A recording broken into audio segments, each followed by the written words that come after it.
پاتې مزل.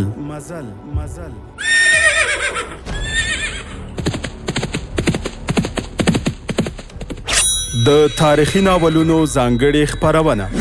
پاتې مزل د اوسني عصر د ننګونو او فرصتونو هنداره چې د اسلامي تمدن د عروج او انحطاط عوامل روښانه کوي. پاتې مزل د علم او ارتقا پر لاره څراغونه بلوي او د مسلمانانو تیرې سترې واکمنۍ او فرهنګي میراثونه بیانوي.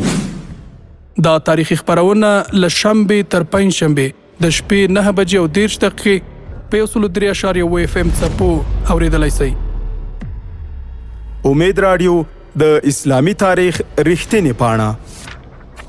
پاتې مزل.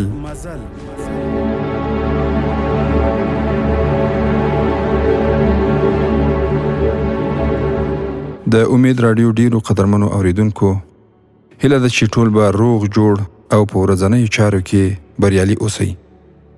پیل کوو د پاتې مزل په نننۍ خپرونه.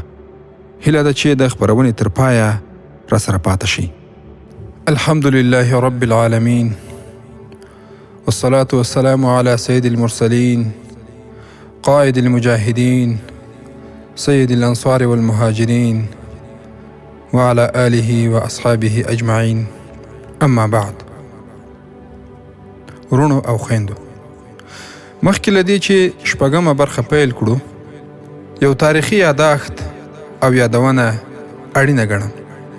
هغه دا چې پرون د 1402 هجري لمریز کال د قوس د میاشتې په 18مه نیټه له بده مرغه د مسلمانانو په لومړۍ قبله بیت المقدس او د فلسطین په نورو برخو د خونخوارو، خبیثو او ظالمو اسرائیلي اشغالګرو د بریدونو 44مه ورځ وه چې تر اوسه پورې یې د عامو مشهورو رسنیو له قوله زموږ تر 18,000 ډېر فلسطیني ورونه او خویندې چې ماشومان هم ورکې دي په شهادت باندې رسولي، او اوس هم غزه د اسرائیلي اشغالګرو تر سختو او شدیدو بمباریو لاندې قرار لري. یوازې په تیرو 4 ساعتونو کې تر 310 ډېر فلسطینیان ورونه او خویندې په شهادت رسولي او په سلګونو نور یې ټپیان کړي دي. د هغې پاکې ځمکې د باتورو مجاهدینو او بې له افغانستانه د اوسنۍ اسلامي نړۍ د تاریخ دغه پاڼې او دغه پیښې تاسې په یاد ولرئ. خو انشاء الله تعالی راتلونکې فتحه به لکه د افغانستان په څیر باندې د مسلمانانو او شکست به د باطلې صهیونیستي ډلې په برخه باندې وي. خو ورونو، دلته د پوښتنې او افسوس ځای دا دی چې پرون له بدر څخه رانیولې بیا تر نن تاریخ پورې په زرګونو جګړو کې ډېر کم مسلمانان به په لویو کفري پوځونو باندې بریالي کېدل. لکه چې په قرآن کریم کې هم په دې هکله راځي چې ډېر ځله کوچنۍ حقې ډلې په لویو باطلو ډلو باندې برلاسي کیږي او برلاسي شوي هم دي. که دا تیر لنډ انقلاب ته وګورو، امریکایان سره له نورو بهرنیو اشغالګرو او داخلي فوځونو چې شمېر یې تر څه کم 9 لکو پورې رسېده، او د اسلامي امارت مجاهدین چې شمېر یې له 500 کسو څخه پیل بیا د فتح تر کاله پورې ټول 90,000 تنه نه کېده. دا یو حقیقت او د الله جل جلاله نصرت دی چې خپلو مخلصو بندگانو ته فتح ورکوي. خو لکه څنګه چې په هغه وخت کې ټولې کفري نړۍ په مشترک اشر په دې اسلامي او پاک خاوره باندې یرغل کړی و او اسلامي ملکونو یې سیل او ننداره کوله، نن د فلسطین په هکله هم د اسلامي نړۍ ننداره هماغسې دوام مومي. نه یې تریخی او نه ورکې پراته مړه ضمیرونه خوري چې هلته د غزې په بې دفاع مظلومو ورونو باندې څه روان دي. اگر که دغه اسلامي ډیری ملکونه ښې اسلحې او هوایي ځواکونه هم لري، خو ورونو صلیبیانو له خپلو صلیبي جګړو څخه دا زده کړل او حاکمان یې ښه مطالعه کړل، د ضعف نقطې یې را پیدا کړې او اوس یې چې څه خوښه وي هغه کوي.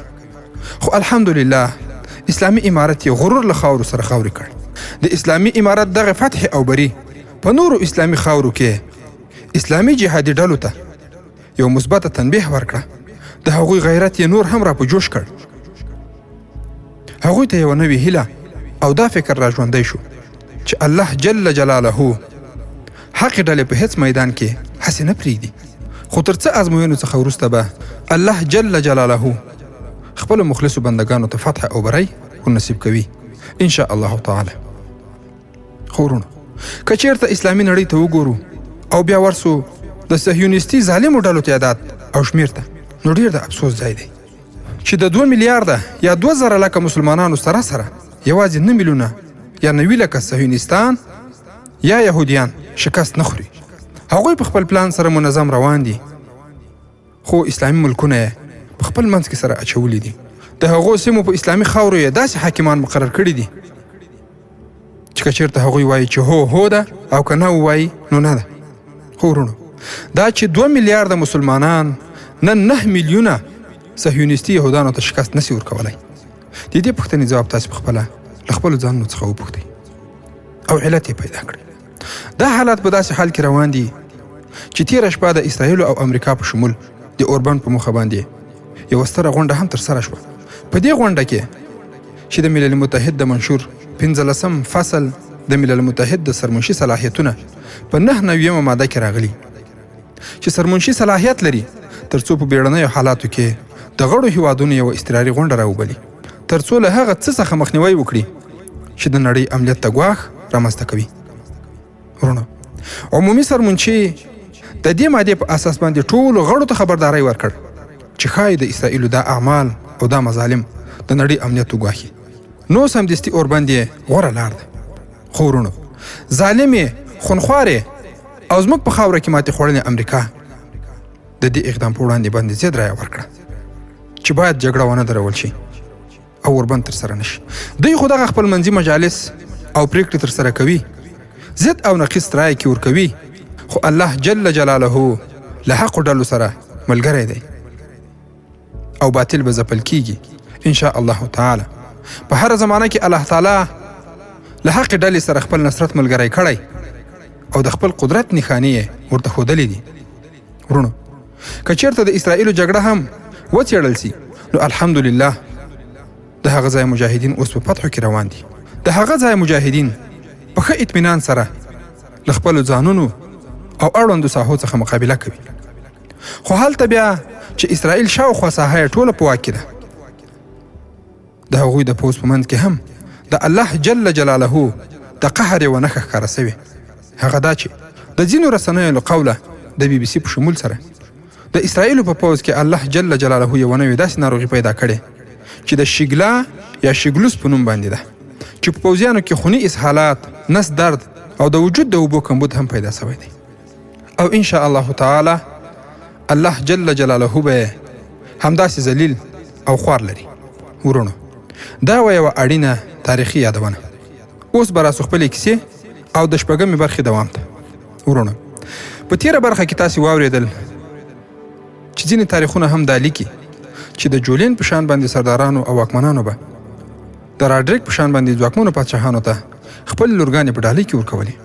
خو جولین یو غیرتي سړی و. هغه د خپلې لور بې عزتي او بې پردګي نشوای زغملی. هغه سمدستي د طلایتلې څخه د خپل لور د راوستلو پرېکړه وکړه. ورونو طلایتلې ته د جولین تلل او د راډریک سره د لیدلو پیښه نامتو تاریخ لیکونکو د هغو له ډلې څخه لینپول د 3 نورو پخوانیو تاریخونو په حواله باندې لیکلي او په خپلو تاریخونو کې پوره تفصیل هم لیکلی. د دې تاریخي لیکنو سره سم جولین ډېرې تحفې او ډالۍ له ځانه سره واخیستې او د بادشاه راډریک سره په داسې اخلاص، مینه او خوښۍ مخامخ شو چې ګوندې د اصلي پیښې څخه هیڅ خبر هم نه دی. هغه داسې څرګندوله چې ګوندې د خپل اطاعت اظهار کولو لپاره د بادشاه حضور ته راغلی دی. ورونو راډریک چې کله ولیدل جولین د هیڅ شي څخه نه ده خبر، نو هغه ته یې له پخوا څخه زیات عزت او درناوی ورکړ او د نورو سردارانو څخه د هغه زیات عزت او میلمستیا هم وکړه. هغه د جولین په درناوي او احترام کې یوه لویه بادشاهي میلمستیا وکړه چې په هغې کې ګډه او نڅا هم وه. ورونو په دې میلمستیا کې فلورا د خپل پلار سره کېناسته او هغه ته یې هر څه ټکي په ټکي بیان کړل. خو جولین وویل لورې هنري ما ته ستا ټول احوال بیان کړی دی. د بادشاه په وړاندې ما ځان هسې نه خبره ښودلی دی. زه ستاسې پسې دلته راغلی یم. زه چې کله تا خپل ځای ته ورسوم نو بیا به داسې غچور څخه اخلم چې د هغه بادشاهي له خاورو سره برابر شي. راتلونکې ورځ راډریک جولین خپل دربار ته په ځانګړو مراسمو کې ور وغوښت او هلته یې ورسره د سیوسته د حالاتو او دفاع په هکله هم خبرې اترې وکړې. راډریک له جولین څخه وپوښتل آیا عربانو او مسلمانانو خو به په سیوسته باندې بیا د برید سپین سترګې نه وي کړې؟ جولین ځواب ورکړ نه اعلی حضرت، د سیوسته د قوي دیوالونو سره هغوی خپل سرونه وجنګول او ټول مات شول. هغوی اوس په دې پوه شول چې د سیوسته په سر باندې د اعلی حضرت راډریک د ځواک سیوری پروت دی. اوس هغوی د سیوسته په لوري د کتلو څخه هم ډډه کوي. راډریک وویل ستا لور فلورا نه یوازې دا چې ښکلې او حسینه ده بلکې زړوره او هوښیاره هم ده. هغه کوم عادي انسان ته ور نه کړې، زه د هغې په روزنه کې هم برخه اخلم. جولین د غلامانو په شان باندې وویل دا زما لپاره لوی ویاړ او افتخار دی اعلی حضرت. زه غواړم چې هغه د څو ورځو لپاره سیوسته ته بوزم. خو راډریک وویل که دا کار ونه کړې نو ښه به وي. خو جولین یې په ځواب کې وویل د هغې مور سخته ناروغه ده. هغه د دې هیله منده وه چې خپله لور وګوري. نو د هغې هیله پوره کول غواړم. بس څو ورځې وروسته یې زه خپله را رسوم. راډریک وویل که بیرته یې زر رالیږې نو بیا له ځانه سره بوځه، څه پروا نشته. جولین وویل اعلی حضرت خپله فلورا دا غواړي چې زر تر زره بیرته دلته راشي او دې له خپلو ملګرو سره ډېر انس هم پیدا کړی دی. راډریک په خوښۍ سره وویل بېشکه ستاسې لور بیرته راتلل خوښوي. خو وروڼو ځینې تاریخونو د راډریک او جولین ترمنځ په خبرو کې دا هم لیکلي چې راډریک جولین ته وویل ستاسې په سیمه کې ښه ښکلي ګربت پیدا کیږي، ما ته د ښکار لپاره ګربتان پکار دي. ورونو ګربت یو د ښکار مرغه دی چې خلک یې د ښکار په موخه له ځانه سره ساتي او بیا ښکار پرې کوي. جولین ورته وویل هو اعلی حضرت، زه به تاسې ته داسې ګربت راولېږم چې مخکې مو هیڅ نه وي لیدلی. په ښکار داسې حمله کوي چې د خلاصون امکان پکې نه وي. خو ورونو تاریخونو لیکلي دي چې جولین همدا فکر کړی و چې په راډریک باندې به د مسلمانانو په مرسته حمله او برید کوي، ځکه یې نو داسې خبره راډریک ته وکړه. بالاخره جولین خپله لور فلوریدا له ځانه سره سیوسته ته راوسته او په سبا ورځ د قیروان په لوري باندې د خپلې لور سره روان شو چې د موسی بن نصیر سره وګوري. ورونو هلته بیا موسی بن نصیر ډېر احتیاط اړین باله، ځکه هغه په دې باندې باور نه درلود چې یو عیسایي واکمن دی په بل عیسایي واکمن باندې د مسلمانانو په پلوي باندې برید وکړي. او دا هم کېدای شول چې کوم چل او جال وي، ځکه تر دې وخته پورې جولین هغه ته کوم ډاډمن دلیل نه وړاندې کړی. جولین وویل که ستاسې باور او یقین نه راځي نو زه خپله لور فلورا دلته راغواړم، تاسې له هغې څخه پوښتنه وکړئ. موسی بن نصیر ورته وویل زه د هنري سره خبرې کول غواړم، هغه به زه راوغواړم، تاسې تر هغه وخت پورې ټول زما میلمانه یاستئ. ورونو په همدې وخت کې یو استازی سیوسته ته واستول شو چې هنري راوغواړي.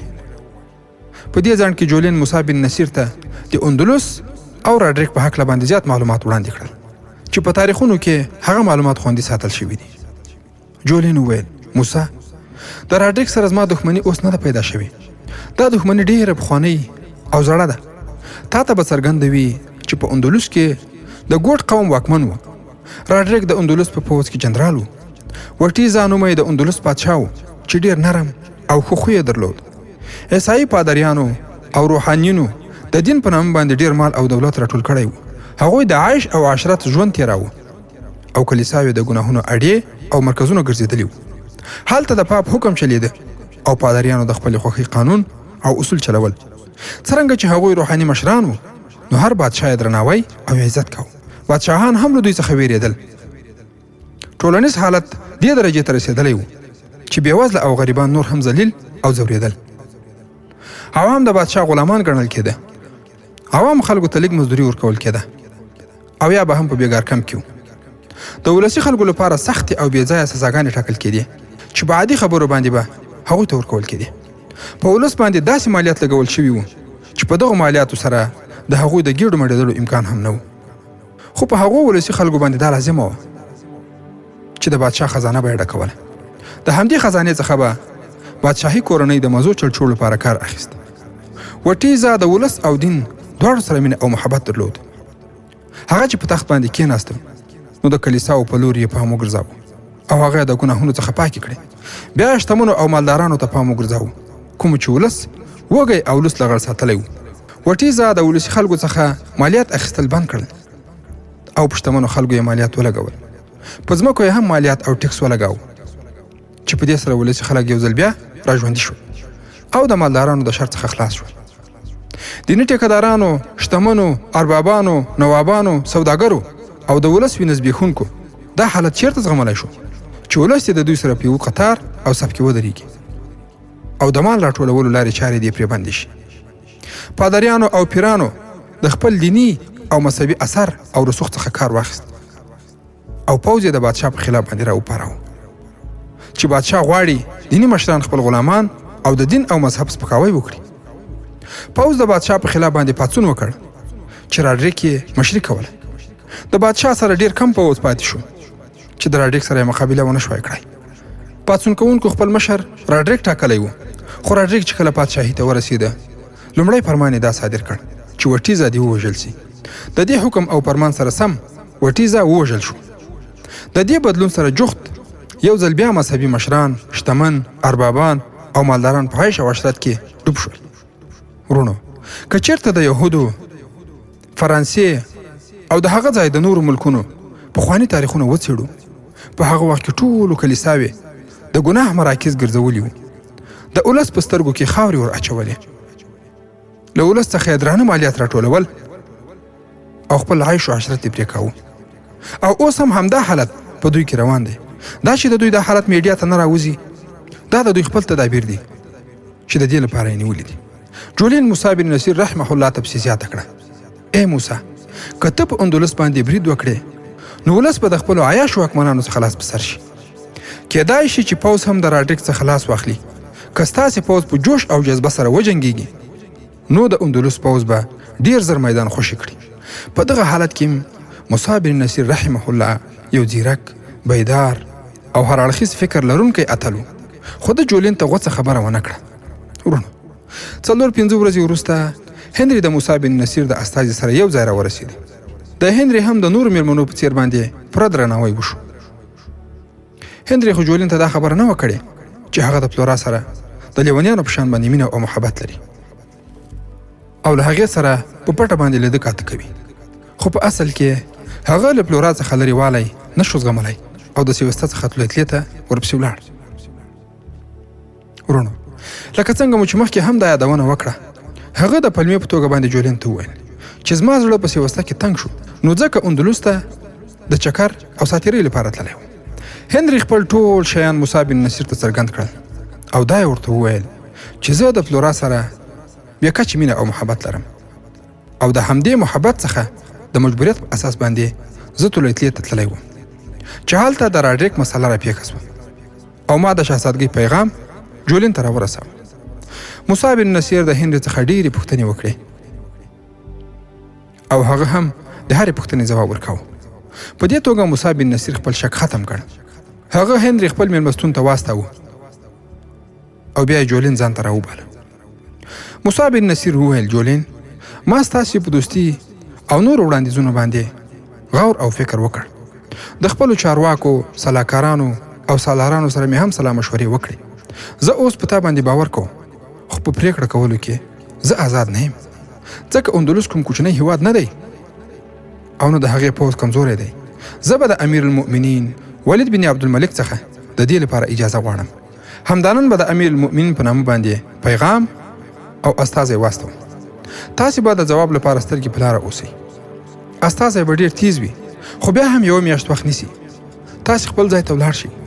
25 ورځې وروسته بیرته راشئ او یا دا چې زه به احوال درکړم. ورونو، موسی بن نصیر رحمه الله چې جولین رخصت کړ نو سمدستي یې منشي راوغوښت او د امیر المؤمنین ولید بن عبدالملک په نامه یې یو لوی پیغام دمشق ته ولیک. په هغه کې د جولین ټوله کیسه ولیکله. په دې وخت کې د مسلمانانو واکمن ولید بن عبدالملک و چې ډېر تکړه او باتور مجاهد و. هغه د اسلام د خپرولو جوش او جذبه په زړه کې لرله. هغه و چې هند ته محمد بن قاسم رحمه الله لېږلی و او هغه و چې چین ته د فتح لپاره قتیبه بن مسلم باهولي لېږلی و. ورونو موسی بن نصیر چې کله لیک پای ته ورساوه د لیک په آخر کې دا رنګه ولیکل. ورونو څه فکر کوئ چې موسی بن نصیر رحمه الله به د لیک په پای کې د هغه وخت د مسلمانانو امیر المؤمنین ولید بن عبدالملک ته څه لیکلی وي؟ او څه فکر کوئ چې موسی بن نصیر رحمه الله به په اندلس باندې حمله وکړي او هلته به ولید بن عبدالملک رحمه الله د موسی بن نصیر په جواب کې څه ولیکي؟ ورونو دې او د دې ته ورته پوښتنو جواب به پر روانو برخو کې سره له ګټورو جهادي تبصرو او پندامیزه ټکو واورئ ان شاء الله تعالی. د شپږمې برخې پای. د امید راډیو ډیرو درنو او متدینو اوریدونکو، دا وه د پاتې مزل نننۍ خپرونه چې تاسو ته ما ډاکټر سیف الله خالد وړاندې کړه. هیله ده موږ هم په خپلو نیکو دعاګانو کې یاد ساتئ. تر راروانې جذابې تاریخي خپرونې مو په لوی او مهربانه الله جل جلاله سپارم. السلام علیکم ورحمة الله وبرکاته.